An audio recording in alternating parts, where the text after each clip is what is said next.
Dr. Maha 2014, peringkat negeri Kedah begitu banyak acara yang telah dibariskan untuk memperkasakan ekonomi rakyat Malaysia dan juga memberikan satu peluang untuk kita memenuhi hari-hari dengan aktiviti-aktiviti bermanfaat. Jadi untuk lebih lanjut sebenarnya saya nak memperkenalkan tamu di studio pada pagi ini YB Datuk Uthman Aziz, Pengerusi Madar. Terima kasih Datuk dalam kesempatan kita pasti banyak dah sibuk ni ke hujung-hujung ni Datuk. Bagaimana persiapan setakat Datuk? Persiapan sehingga hari ini alhamdulillah kita sedang di peringkat akhir. Petang ni kita ada rehearsal. Maka besok kita akan mulakan Road to Maha peringkat negeri Kedah. Jadi seperti orang semua sedia maklum, Maha ni merupakan satu event tahunan di bawah Kementerian Pertanian dan Industri Asas Tani, dan insya-Allah tahun ini akan dijalankan di peringkat kebangsaan bermula pada 20 sehingga 30 November. Jadi yang berhormat Menteri baru Datuk Seri Ismail Sabri Yaakob nakkan supaya dia kena ada teaser run up to Maha proper nanti di peringkat kebangsaan, maka dibuat di peringkat negeri. Jadi pada negeri Kedah telah diberikan amanah untuk diberikan tanggungjawab untuk melaksanakan Road to Maha peringkat negeri Kedah ni bermula pada besok 29 Mei sehingga 31 Mei. Dan kebetulan tempat kita di Parlimen Jerlun di bawah kawasan Yang Amat Berhormat Datuk Seri Menteri Besar telah pun dipilih untuk menjadi tuan rumah. Jadi kita sedang di peringkat akhir penyediaan tapak, kemah dan sebagainya lah. Dan insya-Allah program ni akan dirasmikan sendiri oleh Yang Amat Berhormat Datuk Seri Mukris besok pada jam 12 tengah hari. Jadi yang penting pada kita adalah kita nak memberi kesedaran kepada rakyat keseluruhannya bahawa sektor pertanian ini mempunyai masa depan yang cerah. Jadi kita nak supaya dalam tema pada kali ini iaitu agroteknologi pemangkin kepada transformasi. Jadi mungkin kita kata kalau pertanian ni dah sinonim dengan orang luar bandar, orang Melayu dan sebagainya. Kita tahu itu memang itulah cara dan kehidupan kita selama ini. Namun kerajaan nakkan pengenalan kepada teknologi dapat meningkatkan lagi hasil pertanian. Inilah yang penting. Dan kita juga sedar bahawa dalam pameran yang akan dibuat di Kedah pada kali ini merangkumi pelbagai segmen, sama ada termasuk juga keusahawanan. Kita nak supaya kita adakan seminar keusahawanan, terutama sekali dari sudut pemasaran barang-barang pertanian, barang pertanian maupun barang-barang keluaran berkaitan dengan pertanian, industri asas tani ini. Jadi selain daripada itu kita ada juga pameran-pameran yang memperkenalkan teknologi-teknologi terkini, sama ada dari sektor padinya, sektor tanaman lain dan sebagainya. Kemudian memperkenalkan baja-baja input pertanian dan lain-lain lah. Kemudian ada juga lah sudah tentu bila kita bercakap soal pertanian yang memang terlalu meluas ini, melibatkan juga pameran ternakan haiwan yang berjaya. Kemudian ada juga komponen berkongsi pengalaman, berkongsi kejayaan. Terutama kita nak bagi pendedahan kepada anak-anak muda, di mana kita nak supaya industri ini ada kelangsungan. Mau tidak mau kita nakkan anak-anak muda masuk.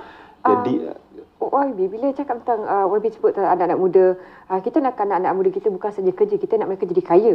Dan kita nampak banyak seni peluang belia menceburi perniagaan, ada kisah kejayaan usahawan.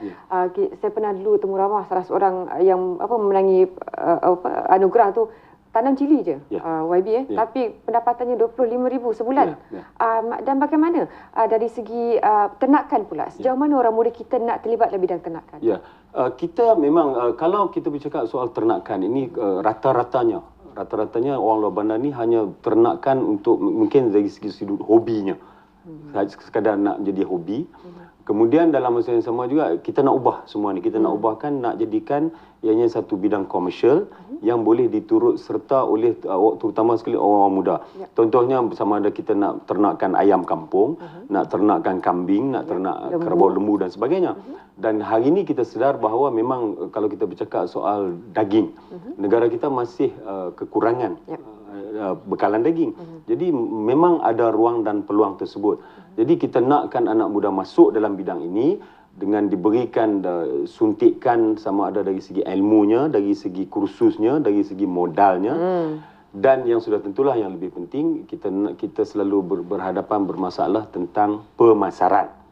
Jadi inilah pada saya dengan penglibatan anak muda yang mungkin belajarnya lebih tinggi, lebih faham dari segi teknologi, dari segi penggunaan perkara-perkara yang baru, maka ianya dapat memudahkan mereka mencuburi. Dan yang penting kita nak mereka rasakan mereka mempunyai masa depan. Dan macam saudari katakan tadi, kalau contohnya kita tanam cili pun mendapat pendapatan lumayan sehingga 20-30 ribu sebulan. Jadi inilah yang ditekankan oleh kementerian, inilah yang nak anak-anak muda ni terlibat. Sama juga dalam industri padi. Kalau kita bercakap di Kedah hari ini, industri padi rata-rata 60% petani berumur 55 tahun ke atas. Jadi bagaimana kita nak menarik minat orang muda masuk dari segi tanaman padi, industri tanaman padi. Maka MADA telah pun menubuhkan satu institut dipanggil Pusat Latihan Padi MADA, di mana anak-anak muda yang mungkin kurang bernasib baik dalam bidang pelajaran tetapi berminat dengan padi, maka mereka dimasukkan dijemput masuk dalam institut ini melalui satu fasa latihan 9 bulan dan kita harapkan mereka mendapat ilmu-ilmu terkini dalam industri tanaman padi dan bila mereka keluar dengan satu sijil kemahiran bidang tanaman padi ini, mereka dapat menjadi penyelia ataupun pengurus estate padi. Jadi ini yang penting. Jadi kita tak mau lagi cara bila bercakap soal padi ini kita nak terpaksa membanting tulang. Macam tulang konvensional yang lama dulu.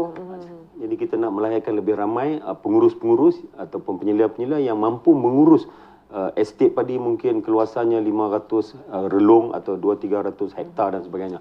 Jadi inilah kita nak menekankan bahawa masa depan di bidang pertanian ini cukup cerah. Sering dibangkitkan YB anak-anak muda kita bukan tak nak buat tapi peruntukan ataupun modal tu selalu menjadi kekangan. Jadi bagaimana dari segi itu? Ya, bercakap soal modal, saya selalu berkata tentang apa benda yang kita buat pun kita mempunyai 3M. Pertamanya money ataupun modal, and then kita ada mesin, kita ada manpower ataupun modal insan. Jadi dalam konteks Road to Maha ni pun kita juga membawa masuk agensi-agensi berkaitan, antaranya Tekun, Agrobank dan juga lain-lain institusi yang boleh menyalurkan bantuan-bantuan ini. Namun sudah tentulah seperti mana biasa, ianya mempunyai pelbagai syarat yang perlu dipenuhi. Namun insya-Allah melalui pendedahan kemahiran yang ada kepada pemohon tersebut, maka ianya lebih memudahkan mereka mendapat bantuan-bantuan modal ini.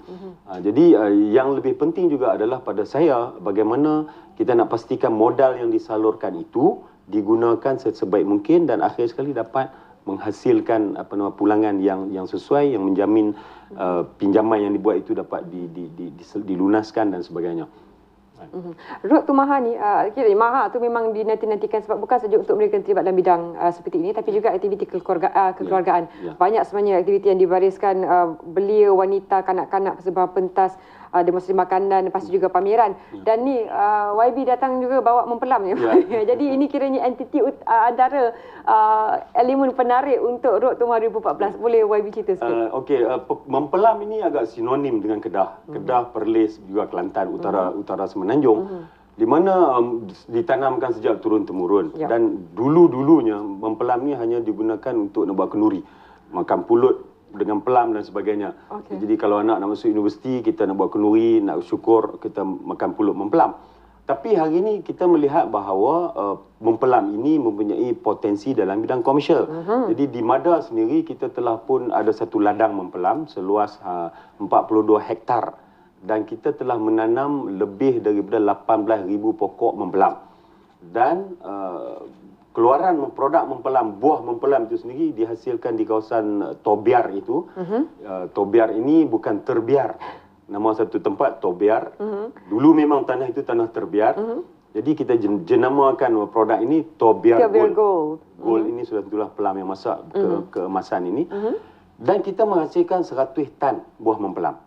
Kemudian kita turunkan downstreamkan produk ini menjadi jus mempelam. Kita jenamakan produk Tobiar Gold ini dan kita berjaya menghasilkan lebih daripada 100,000 botol 1.5 liter setiap botol itu dan industri mempelam Mada ini telah pun berjaya menghasilkan jualan lebih dari 1 juta ringgit setahun. Selain daripada jus minuman itu, kita juga ada jam mempelam, kita ada sweets dan sebagainya lah. Jadi ini apa yang cuba kita highlightkan ialah mempelam itu sendiri seperti mana juga di Perlis mempunyai satu potensi untuk dikembangkan.